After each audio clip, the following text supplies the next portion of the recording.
We are here tonight, Sean O'Connor with Macabre Daily, and I have the pleasure of returning the favor to two incredibly great guys. We have got Jarrod Hornbeck and Steve Guntli of Puppet Masters Castle Freaks podcast, the definitive Charles Band podcast that incorporates all of the full moon features, but it's not just full moon, guys. It's all of his other production companies. So we've got Full Moon, and what are the other ones? Empire, Empire's the other big one. Charles Band Moonbeam, Productions, Torchlight. Yeah, basically any kind of like low budget, trashy horror a or couple weird podcast. delirium films in there. Oh yeah, that's right. Charles Band just left no stone unturned when it came to I like how you put it, Steve, the trash, but it's a particular kind of trash. It's fun and it's endearing, and we'll get into it. First question has got to be why Charles Band? Why his movies? And how did you guys meet? How did this all come together? So I'm going to start with Jarrod, and then Steve, I want to hear your take on it as well. Yeah.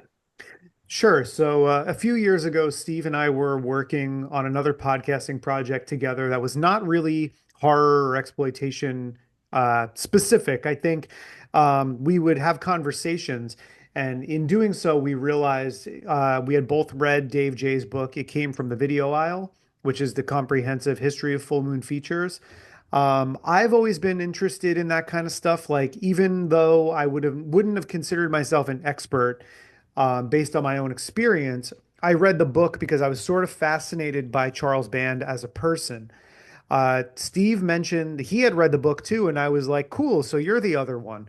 And so we were like, wow, that's so weird that you read that book. And we started having full moon conversations, just kind of like, oh, what about this one and this one? And then we realized like we've seen the heavy hitters, but there was hundreds of movies and crazy production stories that are documented in this book that we knew nothing about. And then Steve and I were having a conversation, and it came up that Charles Band's autobiography, Confessions of a Puppet Master, was coming out. And so we, said, Steve, you can take it over from here. Yeah. We both read the book. We both thought it was incredible. It's like a really fast, really breezy, really funny, self-deprecating read. Definitely worth checking out. But we're like, yo, man, okay, we read this book and then we're just like, oh man, I think we've got to do this podcast. I think it's just got to happen. Like there was almost a sigh of inevitability to it. We're just like, all right, this is the path we chose. We have to we have to follow Well, up. because it actually started where I think I said to Steve, like, somebody has to have done a podcast on this. Like, Hmm. somebody has to have said, I'm going to do all the Charles Band You or would I'm going to do think. all the full moon movies. Yeah. And I looked, I was like, well, let me see what's out there. And there was a podcast, I can't remember the name of it, but I think their mission statement was to watch all full moon features. And that show had gotten about 5 episodes in and then been dormant for probably 2 years when I was checking. Hmm. And so I was like, okay, no, actually. And I started looking up some of the more obscure titles to see how well they were covered. And really, it was a corner of the market that was not saturated. I mean, you can't throw a rock without hitting a horror podcast. And that's no, I'm not trying to like talk shit about anybody. Like, everyone brings their own thing to them, but it's obviously um, a market that's very saturated. Yeah. And so I was like, I can't believe no one ever did this. It's so Like, surprising to I me. would just feel like there'd have to be some kind of completist, uh, sadist who would want to do this kind of job. And so we talked about it and we were like, all right, well, yeah, let's see what would that be like. And then we started plugging some movies into the spreadsheet and we're like, okay, well, we could do it this way. Well, we don't want to do them chronologically because there's going to be stuff we want to talk about that we're not going to hit for a while. Mm. Um, let's just like randomly generate when we do them. But I think right from the very beginning, we were like, all right, but let's take it seriously. There's also a ton of bad movie podcasts. Yeah. And it's like we know what we're watching objectively. A lot of people, they're B movies and below a lot of the time. But it didn't seem fun to us to kind of like let's just rip this movie apart. It was like because we'd read the books, we're like bringing some research into it, and we kind of figured from the beginning, like let's do it right. Let's take the time, read more about the production, try to learn as much as we can before we do the episode, And, I think in the beginning we were a little critical because we hadn't kind of found what I find is our perfect balance now, where we come in like ready to point out what we liked about the movie, even if it didn't work. Mhm. But we never were there to kind of drag the movies or talk shit about anybody or make anybody feel bad. No, no. And if you listen, and you absolutely should listen to the podcast, that comes across. Even the movies, even the movie that I did, we did Savage Island, and it's not a good film at all. I mean, Oh. I'm not even sure that you can call it a film, but I think we lovingly talked about the subgenre, how it fit in. We talked about, the exploitation factor and what that meant to us growing up, and seeing these movies on cable. And it is all done lovingly, Just look. There's enough negativity out there, so Yeah. this is a great space to kind of build up, even if it is trash and pretty bad. You can find the love for it. All right. I'm so curious as to what your favorite Charles Band film is. You can only pick one. I know you have multitudes, but you can both only pick one. Steve, I'm going to start with you. Your favorite. Oh boy. All right, since we can only pick one, The only one. Highlander rule. Sorry. yeah, I'm gonna take the big obvious ones off the table because everybody's seen Reanimator, everybody's seen From Beyond, those are kind of the big ones. I'm gonna go with a weird deep cut. It's a 2016 film called Trophy Heads.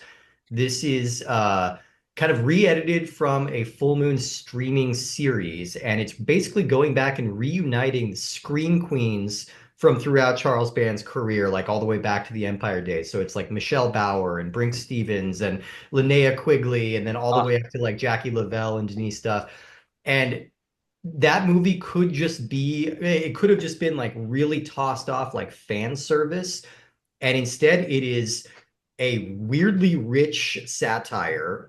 It's really kind of exploring what the industry does to like scream queens when they're on like this certain level, when they're not like on the Jamie Lee Curtis tier necessarily in terms of like box office or facial recognition, but they are still very much rooted in this world and the way that these women are kind of like forgotten and tossed aside just for the sin of getting older. Like that's kind of what the movie turned out to be about. And that really surprised the hell out of me. The whole back half of that movie is a buddy comedy between Denise Duff and Jackie Lavelle that really works, is a lot of fun. Yeah, so I think that's one that needs more eyes on it. Check out Trophy Heads.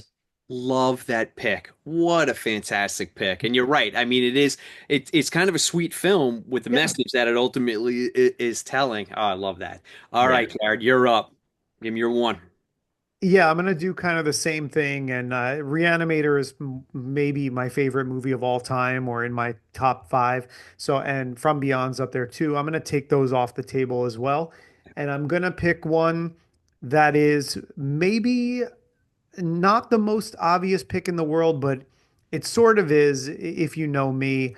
And I'm gonna give some love to one that I think is really underrated, which is Bloodstone Subspecies 2. Mm, yeah, good call. I I love think Subspecies 2 is like it's the time when like Ted Nicolau went back to Romania to shoot really two and three together back to back.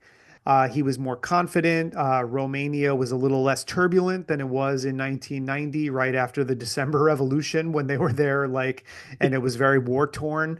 Um, I think they recast Denise Duff in the role of Michelle. They brought on Kevin Spiritus, Andis Hove, I think really uh, understood Radu in that movie, and it just makes as good a use as location Romanian Gothic shooting that as you can for a B movie. I think it looks gorgeous a lot of the time. It's been remastered recently and it looks terrific. It just it's the movie where like this the cool stuff about the first subspecies, which is incidentally not the subspecies themselves. It's Radu and Michelle, and that story really gets to be center stage and told in a really kind of cohesive, beautiful way. And I think Denise Duff is a big upgrade.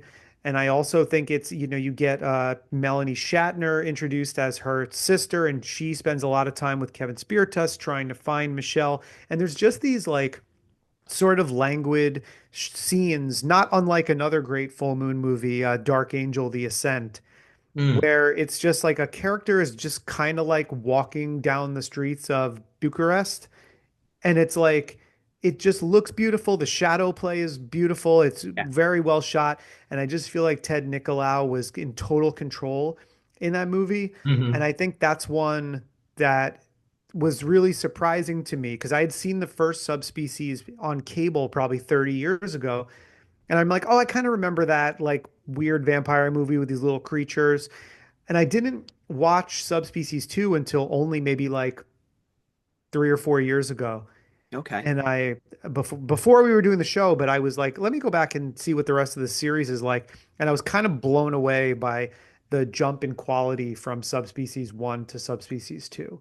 Yeah. I think there are more obvious choices, your Puppet Masters 3 and Trancers and all of those and Castle Freak, and they're all great. It's a like a 25 way tie for first. I hmm Matt Orozco is going to love that you picked that film, so I'm overjoyed that that's the one.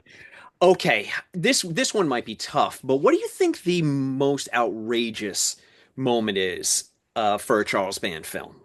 Because there are a lot. There certainly are a lot. I mean, he pushes the envelope in so many different ways. I'm just curious if you have a particular moment that just really sings for you. Boy, Yeah, that's a tough question. I will say the entire movies of Cinderella and Fairy Tales. those are Okay. wild. Oh my God. Yeah. Like, if you Erotic ever, musicals from the 70s. yeah, like Yeah. pornographic erotic musicals from the 70s, with songs that are very risque, and not even really subtext, but text a With lot of the text. time. Yeah. Those are wild. I think obviously something like Head of the Family has a lot of just jaw on the floor moments. That would be it for me, for sure. Head of the For Family has some amazing ones. I'm gonna throw out I know what you're going to say, I think, Steven. I think it was dude, the one that I was going to say, but you go first. I might be swerving on you here, but I'm gonna say Ginger Dead Man 2, Oh, that is not what I thought you were going to say. the subtitle of that is The Passion of the Crust. I think the thing that shocked me was not like the tasteless jokes or like the dildo murders or anything like that, which is kind of par for the course for a movie like that. Sure. That movie is so weirdly self-reflective. There is a Charles Band insert character as the lead of that movie who's running like a trashy B movie studio and reflecting on whether or not he has a place in the world. That really surprised me. Genuinely surprised to have an emotional reaction to Ginger Dead Man 2, The Passion of the Crust. Oh, I love that. Fantastic. Okay. There are going to be some viewers out there, believe it or not, that are unfamiliar with Charles Band, unfamiliar with Full Moon Features. What, in couple of sentences, what is it that you would like those viewers who don't know about Charles Band to know about him? Bring some love to the man. What can people discover about him? I have a good one right off the bat, and it's kind of relating to a movie that neither of us liked, but I think it really kind of epitomizes his who he is as a performer and as a entertainer, and that's the movie Corona Zombies. Corona Zombies, if you're not familiar, is a movie that was made 1 month into the pandemic, and it is about lockdown. So like they're still writing jokes about like running out of toilet paper and using hand sanitizer and stuff like that, like the very, very early pandemic stuff. And it's not a good movie. It's cobbled together from like footage from old, like forgotten films, and it barely makes sense. It's not very good at all. But I think that movie speaks to who Charles Band is as a producer because a global pandemic comes out, the whole world's freaking out, we're all locking down, and he is thinking about how to make movies. The man Yeah, is indefatigable.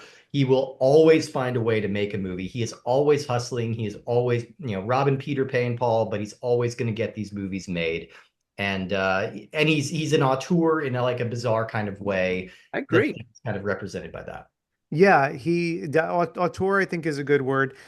He's just a resilient guy. I mean, if you look at his career, His father was a movie producer, so he had an in there. He got started as a young guy in his 20s producing movies, but then, he saw something. He was always sort of like had this amazing foresight for where things were going to go. Like he saw the burgeoning like home video market, and Mhm. he was one of the first people to realize like how great it would be to own movies in your home, Boy, and did he. started really Yeah. like made a video, the first like video store in California. He did that, and then he continued to make movies. He got, owned property in different countries and started studios, started Empire, had some success with Empire, got, shafted in a lot of ways by Empire, went bankrupt, didn't end his career. He then parlayed that into a direct to video, low budget production company, which is still running to this day from 1989 to now, 36 years later. Yeah. And then he's had his peaks and valleys throughout his career, but he always, and I think Steve, I think Corona Zombies is a good example because he always finds this trend to exploit at the time that keeps him fresh and Yeah. keeps him relevant. He might sometimes be a little bit behind the times, but he's always looking to adapt. And then it was, going from Redbox to then web series and stuff like Yeah. that. Yeah. Whereas I feel like a lot of the other people that are in the same conversation as Charles Band, they're kind of set in their way of like just making movies through the old-fashioned studio system. And Yeah. that could apply to Lloyd Kaufman, that could apply to Jim Wynorski or Fred Olen Ray, or Roger Corman or one of those people. But I think Band was special in that way. He Well, always found a way to keep going and reinventing His himself. tenacity is unrivaled. It really and is. I love the way he put it in his book. I think it crystallized it really well, which is that exploitation filmmaking is not about exploiting the actors or the people. It's about exploiting a moment in the zeitgeist, right? It's about seeing what people are responding to and then just like jumping on that, and that's what he does still to this day. And that's why it makes me a little nervous that he's embracing AI filmmaking at this stage a little bit before everybody else does, because if you want to see the weather, follow the porn industry and follow Charles Band. Those are the Yeah. two that are always Yeah. going to be ahead of the curve, It's Sometimes making you me can do nervous that like too. in the same movie. At the same time. Yeah, yeah, doing both. Okay. Have to deviate from Charles Band just for a moment. This is Hmm. my own curiosity. Cannot be a Charles Band production. Steve, what's your favorite non-Charles Band horror movie? Oh, it's still I mean it's a stock answer at this point, but there's no arguing with John Carpenter's The Thing. I think it's a perfect movie. I could watch it 800 million times and never get bored of it. I may have watched it that many times and never gotten bored of it. I think it's perfect. Great, great pick. Jared, what do you got for me? Take every word that Steve just said and then instead just sub in John Carpenter's Halloween. There you go. Yeah, see, it's a coin flip. It's a coin flip between those two. But yeah, it's always going to be a Carpenter, I And think. the thing would be my second choice if you let me pick another movie. Yeah. Well, this is where, I slather you both in praise. The Go on. podcast is so good. Yeah, yeah. Oh, thank you. Because you have such great guests. That's what I was going to circle it back around. Exactly, exactly. No, I mean, I was literally going to say that. Yeah. That's a true statement, though. I want to get around to. I know you love all your guests. You treat all your guests like you guys are gems. Treat everyone so kindly, and it Thanks. comes through. It's a great hang, and it's so much fun. Do you have any favorite guests? You're not going to hurt anyone's feelings. You can't say me because I already know it was me. Well, We then the don't. answer is no. Yeah. Hard no. There's got to be one, and it can't be Charles Band. Your favorite guest that came on. Oh man, I mean, we've had so many cool ones. I You know still, what? Let me yeah. rephrase it. It doesn't have to be favorite. Maybe most surprising. Most surprising guest that's ever come on. Okay. I mean, we've talked about her a lot on this show, but we had Denise Duff on the show in the past with Kevin Spiritus. And I think what surprised me was just that those two are still best friends after like 30 years. They kind of asked to come on the show together. They just have this immediate chemistry. And that conversation went like off the rails in all the best ways. They were so candid, they were so funny, they were so self-deprecating. And it was the moment, it was kind of one of the first big interviews we did on the show. And it's the moment where I'm like, oh, okay, I don't need to be like super stiff or academic about this. These are just like horror dorks who want to talk about horror movies with me. And they were rad. Yeah. Oh, that's great. Jared? I mean, I feel like I have to say Barbara Crampton Force Fire. without without meaning any disrespect to anyone else who's been on the show. But I feel like in terms of we look at, okay, when we were thinking about a milestone episode, which was our 100th episode, we held on to Reanimator for a while. And, it was like, okay, can we make this episode happen? And then once we realized that we could, it was like, all right, well, this is going to be great. And it was so fun to be able to advertise that, as this is the episode coming up. Barbara is amazing. She gave us so much time. I think similarly to Denise and Kevin, I think she gave us like a full 90 minutes. That's great. Yeah, but I mean, like we've had people on where I had watched them as like talking heads on horror documentaries, or was a fan of the stuff that they were putting out if they were like a YouTuber or another podcaster. So, it's always fun to be able to collaborate with people whose work you admire. Mhm. And I think also like Brink Stevens. Brink Oh yeah, Stevens bring. was a really Mhm. fun one too, because she's that sort of scream queen genre actress that I love. Like I don't have them in front of me, but I have like multiple books that are just interviews with B movie scream queens. Mhm. And it's like to me, I love that. Yeah. Those are my A-listers. Those are the people that I always kind of fanboy about a little bit. And so having Brink on was amazing as well. And we've just had like some really great conversations. Like we've had people of different, we've had male, female, people of color. Like it's been great to bring people with different perspectives on. That conversation's always a lot of fun. To have somebody else bringing a different perspective than what Steve and I are bringing to the episode.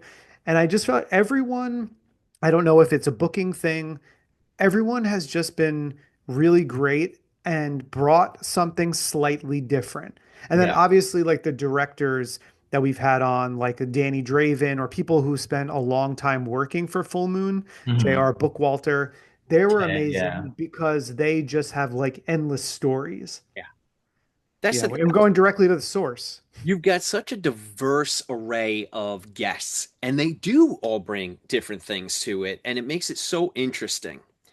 As we're wrapping up now, I just want to tell the viewers that this podcast, it's one of my favorites. Oh, thank you. And Thank I'm not you. just saying that because I'm looking at you two. I'll tell you the reason why. I'm not the biggest Charles Band or Full Moon feature fanatic. I know Mhm. some of the films, pretty much the hits. I love the podcast because I discover and uncover films that I'm unaware of, but it goes beyond that. You two have incredible chemistry. I could listen Oh, to you thank two you. talk about anything all day long. You bring out the fun of it.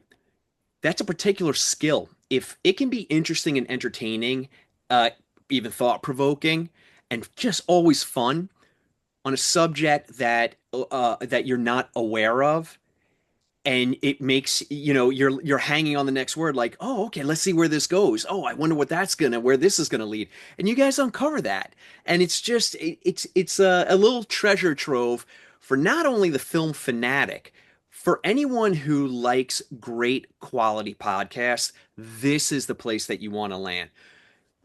And I mean that sincerely.